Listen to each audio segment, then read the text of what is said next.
تو حاضرین محترم خود سوچئے کہ جس مشن نے اتنا طویل چلنا ہے، اس کی بنیادوں میں جنہوں نے اپنا خون پسینہ کیا، جنہوں نے اس کی بنیادیں اور جنہوں نے اس مشن کو مضبوط اور مستحکم کیا، یقیناً جب تک مشن رہے گا خالق کائنات کی بارگاہ سے ان کی قبروں پر بھی رحمتوں کا نزول ہوتا رہے۔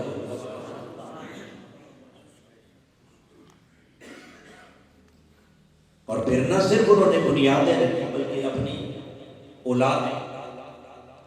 اپنی نسلیں تیار کر کے اس مشن کو دیا،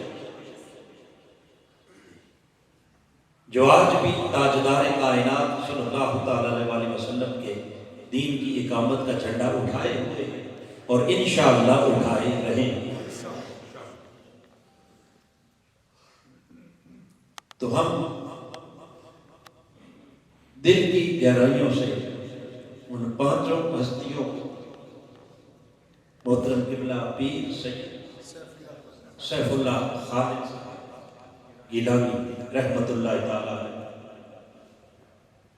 محترم المقام قاری ممتاز احمد ضیاء صاحب رحمت اللہ تعالی علیہ، اور محترم علامہ عبد الرزاق صاحب نقشبندی رحمت اللہ تعالی علیہ، اور ڈاکٹر زاہد اور حاجی محمد مشتاق صاحب، ان تمام اپنے محسنین کے لیے اللہ کے حضور دعا کو بھی خالق کائنات ان کے درجات کو اور زیادہ بلند فرمائے اور ان کی تمام خدمات کو دل کی اتھاہ گہرائیوں سے خراج عقیدت اور خراج سلام بھی پیش کی۔ کیونکہ آج کی یہ نشست ان عظیم ہستیوں کے نام کی ہے، لہذا باقاعدہ اپنے موضوع پر بات کرنے سے پہلے میں نے چاہا کہ ان تمام ہستیوں کو ہم خراج عقیدت بھی اور خراج سلام بھی پیش کریں، اور پھر انشاءاللہ آج کی محفل کے اختتام پر ان کی بلندی درجات کے لیے اجتماعی دعا بھی۔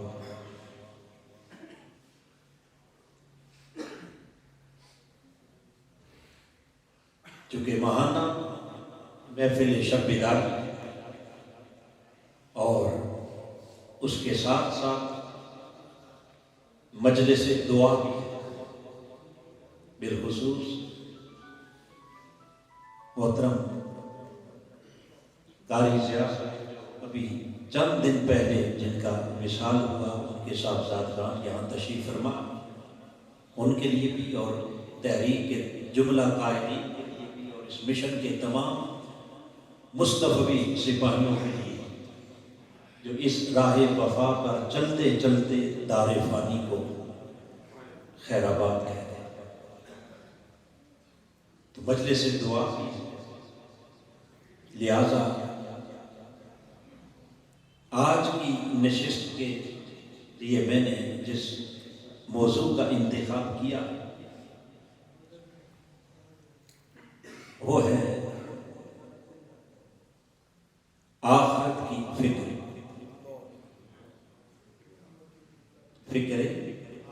آخرت اور فکر موت۔ رب کائنات نے قرآن مجید کی سورہ الملک کی آیت نمبر 2 میں اپنا تعارف کروا دے کہ لوگوں تمہارا رب کون ہے، اس کی شان کیا ہے، اس کی پہچان کیا ہے، اس کا تعارف کیا ہے۔ خالق کائنات نے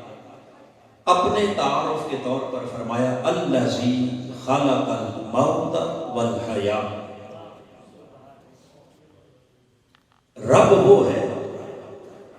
جس نے تمہارے لیے موت کو پیدا کیا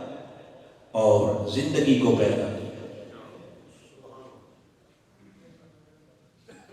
کیوں پیدا کیا؟ لِیَبْلُوَکُمْ،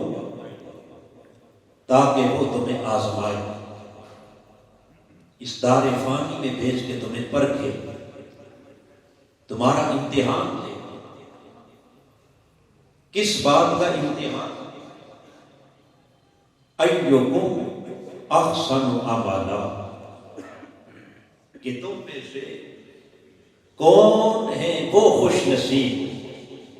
جن کو حسن عمل کی دولت نصیب ہوگی، جن کو حسن عمل کی نعمت میسر آ گئی۔ اب اس آیت کریمہ کے مضمون پر اگر تھوڑا سا غور کریں تو رب کائنات نے اپنے تعارف کے طور پر تخلیق موت و حیات کا کہ رب وہ ہے جس نے موت کو بنایا اور زندگی کو۔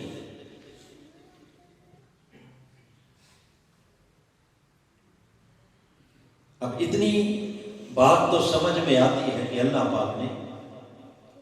اپنی قدرت کا تعارف کرواتے ہوئے فرمایا کہ موت کا خالق بھی میں ہوں اور زندگی کا خالق بھی۔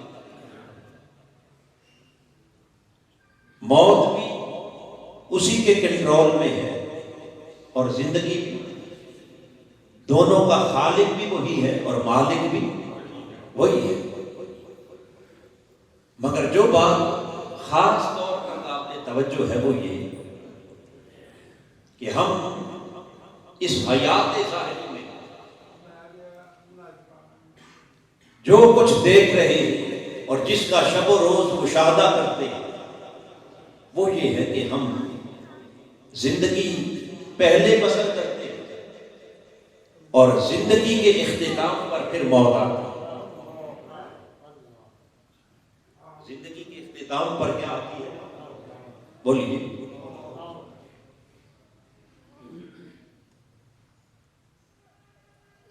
گویا پہلے زندگی گزرتی ہے اور پھر اس کے بعد موت آتی ہے۔ تو پتہ یہ چلا کہ پہلے زندگی اور پھر موت ہے۔ مگر رب کائنات نے جب اپنی قدرت کاملہ کا ذکر کیا اور زندگی اور موت کی تخلیق کا ذکر کیا تو یوں نہیں فرمایا کہ الذی خلق الحیات والموت، رب وہ ہے جس نے زندگی کو بنایا اور موت کو بنایا، یوں نہیں کہا بلکہ ترتیب بدل کے کہا الذی خلق الموت والحیات، تمہارا رب وہ ہے جس نے موت کو بنایا اور زندگی۔ سوال یہ ہے کہ باری تعالیٰ جو چیز پہلے ہے اصولاً اس کا ذکر بھی پہلے ہونا چاہیے اور جس نے بعد میں آنا ہے اس کا ذکر بھی بولیے بعد ہی میں آنا چاہیے۔ آخر یہ ترتیب بدلی تو کیوں؟ یہ ترتیب بدلی تو کیوں بدلی؟ اس پر غور کرنے کی ضرورت ہے چونکہ یہ کلام کسی انسان کا کلام بولیے نہیں، یہ کلام ہے اس رب العالمین کا کہ جس سے بڑا حکیم، جس سے بڑا دانا اور جس سے بڑا علیم اور جس سے بڑا خبیر کوئی نہیں۔ کسی انسان کی بات ہوتی تو وہ تو پھر ہمارے میں جو آ گیا، جو بات پہلے ہمارے زبان میں آ گئی ہم نے پہلے نکال دی، جو بعد میں آئی اسے بعد میں نکال دی۔ مگر رب کی یہ شان ہے قول الحکیم لا یخلو عن الحکمہ، حکیم کا قول کبھی حکمت سے خالی بولیے حکمت سے خالی نہیں ہوتا، اور رب سے بڑا حکیم، اس سے بڑا دانا، اس سے بڑا صاحب علم، صاحب حکمت یقیناً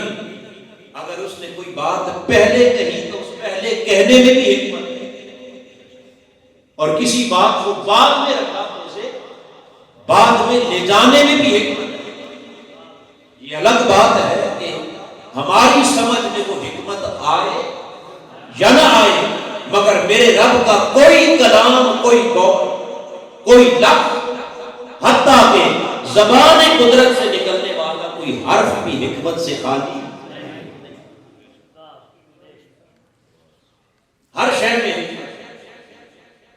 اس کے قول میں، اس کے کلام میں، اور اس کے کلام کی ترتیب میں بھی کیا ہے۔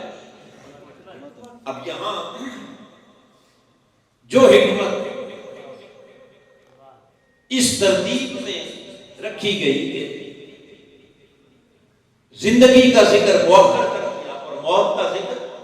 مقدم، اسے پہلے کر دیا، باری تعالیٰ یہ ترتیب کیوں بدلی؟ یہاں اس آیت کریمہ کی تفسیر میں حضور شیخ الاسلام جو اس صدی کے عظیم مفسر بھی ہیں، محقق بھی ہیں، محدث بھی ہیں، اور اس صدی کے عظیم مجتہد بھی ہیں اور مجدد بھی ہیں، آپ فرماتے ہیں کہ اس ترتیب کا ایک خاص تعلق ہے آیت کے اگلے حصے کے ساتھ، آیت کریمہ کے اگلے جز کے ساتھ خاص تعلق ہے، اور وہ کیا ہے؟ فرمایا ایُّکم احسن عملا، دیکھنا چاہتا ہوں کہ کون ہے حسن عمل والے۔ تو حسن عمل اور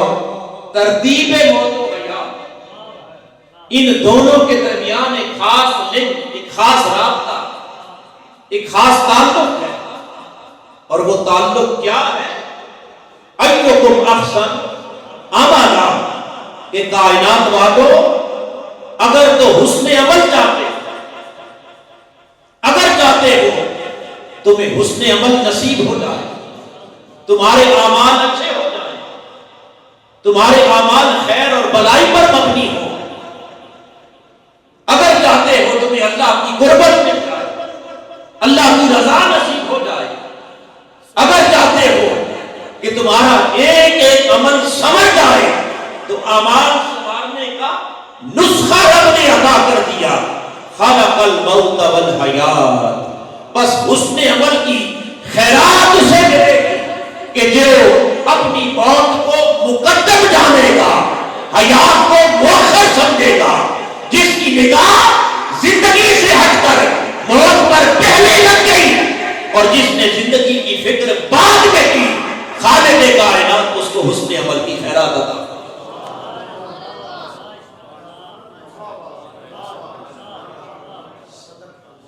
گویا حسن عمل کا نسخہ یہ ہے کہ بے شک گزارنے کو زندگی پہلے گزر رہی ہے، آنے کو موت بعد میں آ رہی ہے، مگر حسن عمل چاہتے ہو تو آپ تھوڑی دیر کے لیے اپنی نگاہ زندگی سے ہٹا کر موت پر لگا دو، تھوڑی دیر کے لیے دنیا بلا کے آخرت کو یاد کرو، بس جس نے اپنی آخرت کو دنیا پر مقدم سمجھا، جس نے موت کو حیات پر مقدم سمجھا، جس نے اس دنیا کی رنگینیاں چھوڑ کر کچھ لمحوں کے لیے اپنی قبر کو یاد کیا، اپنی آخرت کو، اپنی قیامت کو یاد کیا، تو فرمائے کہ آخرت کی فکر ایک ایسا نسخہ ہے کہ جس لمحے تمہارے قلب و باطن میں راسخ ہو گئے، اسی لمحے تمہیں حسن عمل کی خیرات، اسی لمحے تمہیں حسن عمل کی خیرات مل جائے گی۔ اور اگر تمہاری سوچ رب کے اس فرمان سے ہٹ کر اپنی ترتیب کے مطابق رہی کہ نہیں پہلے زندگی ہے اور پھر موت ہے، پہلے جینا ہے پھر مرنا ہے، پہلے دنیا ہے پھر آخرت ہے، اگر اس ترتیب کے ساتھ اسی دھیان میں، اسی سوچ میں ساری زندگی رہے تو تمہیں حسن عمل کا موقع نصیب نہیں ہوگا، کیونکہ حسن عمل کی خیرات جسے ملی وہ فکر آخرت سے ملی، اس نے عمل کی خیرات جسے ملی اسے فکر موت سے ملی۔ جب تک دھیان دنیا پر رہے اس وقت تک انسان کو حسن عمل کی خیرات نصیب بولیے ہو ہی نہیں سکتی۔ کیوں کہ اگر ہم نے یہ سوچ لیا کہ جینا پہلے ہے اور مرنا بعد میں، دنیا پہلے ہے اور آخرت بعد میں ہے، تو لہٰذا اسی ترتیب کے ساتھ پہلے دنیا کی فکر کریں پھر آخرت کی کریں، پہلے جینے کا کچھ کر لیں پھر مرنے کا سامان کریں گے۔ تو حاضرین محترم، نہ اس جینے کا سامان کبھی ختم ہونا ہے اور نہ ہی تمہیں مرنے کے سامان کی کبھی فرصت ملنی ہے۔ کوئی کہ جس کی دنیا آج تک پوری ہوئی؟ بولیے، اگر یہ ترتیب بنا لینا کہ پہلے دنیا پوری کر لیں اور پھر آخرت کے لیے کچھ کریں تو آج تک کسی کی دنیا پوری، کسی کی خواہشیں ختم نہیں۔ یہ دنیا تو ایک ایسا سایہ ہے کہ جس کے پیچھے ساری زندگی چلتے چلو اور وہ سایہ آپ کے آگے آگے ہی بھاگتا رہے گا، وہ تمہارے ہاتھ۔ دنیا کی خواہشیں آج تک بڑے بڑے بادشاہوں کی، بڑے بڑے دولت مندوں کی، بڑے بڑے سرمایہ داروں کی پوری نہیں ہوئی، چونکہ انسانی خواہشات کا سلسلہ اتنا لامحدود ہے۔ ایک خواہش پوری ہوتی ہے تو دوسری شروع ہو جاتی ہے، پھر دوسری پوری ہوتی ہے تو تیسری شروع ہو جاتی ہے، وہ پوری ہوتی ہے تو اس سے آگے انسان وقتی طور پر کہتا ہے بس یہ تھوڑا سا مشکل وقت ہے، یہ گزر جائے تو پھر سارا ٹائم آپ دین کے لیے دیں گے، ایسے ہی کہتے ہیں۔ مگر وقت جب وہ وقت گزرتا ہے، وہ خواہش پوری ہوتی ہے تو اگلی خواہش جنم دیں گے یہ بھی ہو جائے، بس ادھر سے فارغ ہو لے پھر کچھ کریں گے، پھر اگلی خواہش آ جاتی ہے نہیں یہاں سے فارغ ہو لے پھر کچھ کریں گے۔ تو حاضرین محترم، آج تک دنیا سے کوئی فارغ بولیے، دنیا کی حسرت اور دنیا کی خواہش کسی کی پوری؟ آپ کی اور میری کیا ہونی ہے؟ بڑے بڑے بادشاہوں کو دیکھو، فرعون جیسے، جن کو رب نے اتنا دیا کہ وہ اپنی طاقت اور اقتدار کے نشے میں بدمست خدائی کا دعویٰ کر بیٹھا، مگر اس کی حسرتیں بھی پوری۔ قارون جیسے، جن کے خزانوں کی کنجیاں 70 اونٹوں پر لادی جاتی، اس کی خواہشیں دنیا میں پوری بولی، دنیا پوری نہیں ہوئی۔ بڑے بڑے بادشاہ جنہوں نے پوری دنیا کے اندر اپنی ملیں لگائی، فیکٹریاں لگائی، انڈسٹریاں لگائی، پوری دنیا کے بینک اپنی دولت سے بھر ڈالے، ان سے پوچھو تمہاری خواہش پوری ہو گئی؟ وہ کہیں گے حل من مزید، نہیں ابھی پوری، ابھی چاہتے کچھ اور بھی ہو جائے، ابھی کچھ بولیے۔ تو یہ خواہش دنیا ہے کہ جو کسی موڑ پر بھی، کسی اینڈ پر بھی پوری، اس کو رب کائنات کے قرآن نے کہا الہاکم التکاثر حتی زرتم المقابر کلا سوف تعلمون ثم کلا سوف تعلمون کلا لو تعلمون علم الیقین۔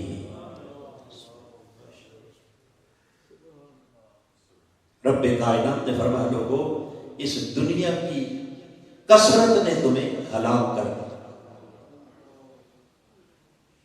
کثرت خواہش، کثرت حرص، کثرت آرزو نے، کثرت دنیا نے، کثرت مال و زر نے تمہیں کیا کر دیا؟ ہلاک کر دیا۔ حتی زرتم المقابر، یہاں تک کہ دنیا دنیا کرتے تم اپنی قبروں میں جاؤ، اس دنیا کے پیچھے دوڑتے دوڑتے، دنیا کے پیچھے بھاگتے بھاگتے، بلاوا آ گیا رب بارگاہ سے موت کی گھڑی آ گئی، قبر کے کنارے جا پہنچے، مگر قبر میں اترتے وقت تک تمہاری خواہش دنیا پھر بھی پوری نہیں، حسرت دنیا پھر بھی پوری نہ ہو۔ کلا سوف تعلمون، خالق کائنات نے فرمایا خبردار، آگاہ ہو جاؤ، ہوشیار ہو جاؤ،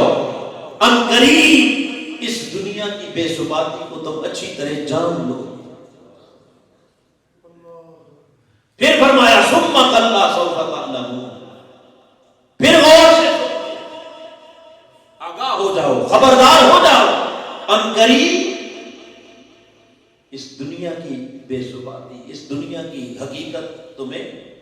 سمجھ آ جائے گی، معلوم ہو جائے گی۔ اور دو بار یہ کہہ کر اگلی آیت کریمہ کے الفاظ بڑے قابل غور اور قابل توجہ ہیں۔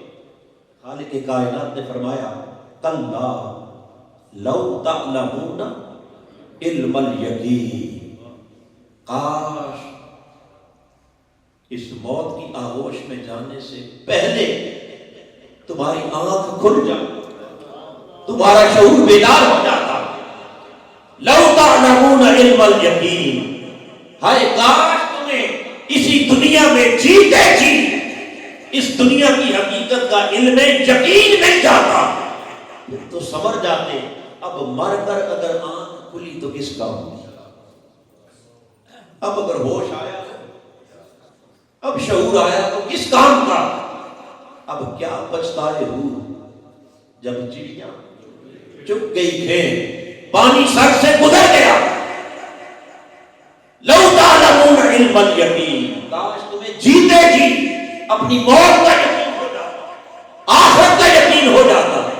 اس دنیا کی بے ثباتی کا علم ہو جاتا، اور تم جان جاتے کہ تمہارا اصل ٹھکانہ یہ دنیا نہیں، تمہارا اصل ٹھکانہ کوئی اور ہے۔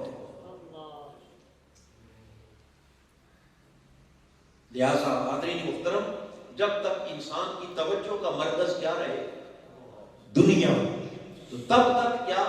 الہاکم التکاثر، یہ دنیا ہلاکت کی جگہ ہے، تباہی اور بربادی کی طرف لے جانے والی ہے۔ ہاں، اس تباہی سے نکل کر اگر کامیابی کی طرف جانا ہے، اس کامیابی کا راستہ قرآن نے بتایا کہ لوگوں اسی زندگی کے اندر جیتے جی تھوڑی دیر کے لیے دھیان اس دنیا سے ہٹا کر آخرت کی طرف لگا، ورنہ دنیا پوری کرنے کے بعد تم قبر میں چلے جاؤ گے، حتی زرتم المقابر، موت آ جائے گی، مگر موت کے آخری سانس اور آخری ہچکی آنے تک نہ تمہاری دنیا پوری ہوگی اور نہ تمہیں آخرت سنوارنے کا کوئی موقع ملے گا۔ لہذا اگر کچھ کرنا چاہتے ہو تو پھر اس وقت کی تلاش، انتظار نہ کرو کہ پہلے دنیا پوری ہو پھر کچھ کریں گے، نہیں، آؤ پہلے آخرت کے لیے کچھ کرو، پھر دنیا کے سامان کی بات کرنا، اس لیے کہ دنیا میں جس خدا نے تمہیں بھیجا ہے وہ تمہارا خالق اور مالک تمہیں بھوکا مرنے